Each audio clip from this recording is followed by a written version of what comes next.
சதுர்த்தி என்று அழைக்கக்கூடிய நாள் ரொம்ப முக்கியமானது.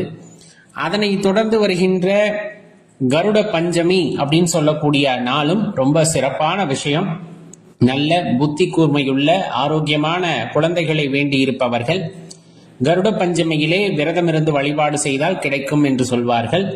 நாக சதுர்த்தியிலே விரதமிருந்து வழிபாடு செய்யும் போது ராகு கேது தோஷங்களால் உண்டான பிரச்சனைகள் நீங்கும் அப்படின்னு சொல்லப்படும். அதனால என்னைக்கு வருது, எப்படி வழிபடணும் அப்படிங்கிறத இந்த பதிவுல நம்ம பார்த்துடலாம். பொதுவா பாத்தீங்கன்னா நாக சதுர்த்தி அப்படிங்கிறது திங்கட்கிழமை அன்னைக்கு வருது. அதாவது நாளைய தினம் நாக சதுர்த்தி அப்படின்னு அழைக்கப்படுகின்ற மிக உன்னதமான நாள். அப்ப என்ன செய்யணும் அப்படிங்கறது ரொம்ப எளிமையாவே நமக்கு தெரியும். விரதம் இருங்க, இறைவனை மனதில் எண்ணி விரதம் இருங்கள்.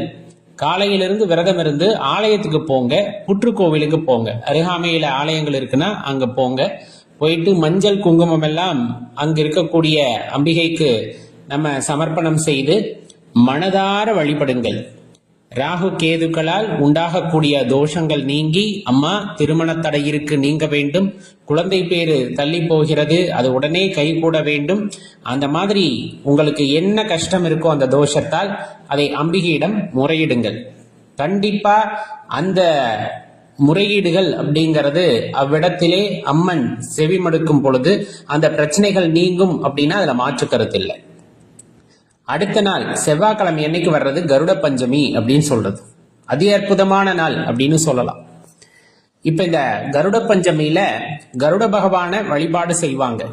விரதம் இருந்து வழிபாடு செய்யும் போது நல்ல புத்தி கூர்மையுள்ள, அதே போல ரொம்ப ஆரோக்கியமான குழந்தை அப்படிங்கிறது அந்த தம்பதியருக்கு கிடைக்கக்கூடும் அப்படின்ட்டு சொல்லப்பெறும்.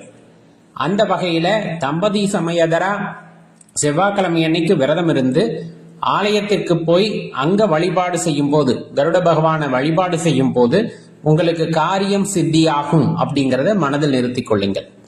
இந்த ரெண்டு விஷயத்திலுமே ஒரு விஷயத்த தெளிவா ஞாபகம் வச்சுக்குங்க. நாக சதுர்த்தி ஆகட்டும், கருட பஞ்சமி ஆகட்டும், இரண்டுமே வாகனங்கள் அப்படிங்கிறது உங்களுக்கு தெரியும். இன்னொன்னு, கௌரி மாதாவை எப்பவுமே நாக வடிவுல வழிபடுவாங்க.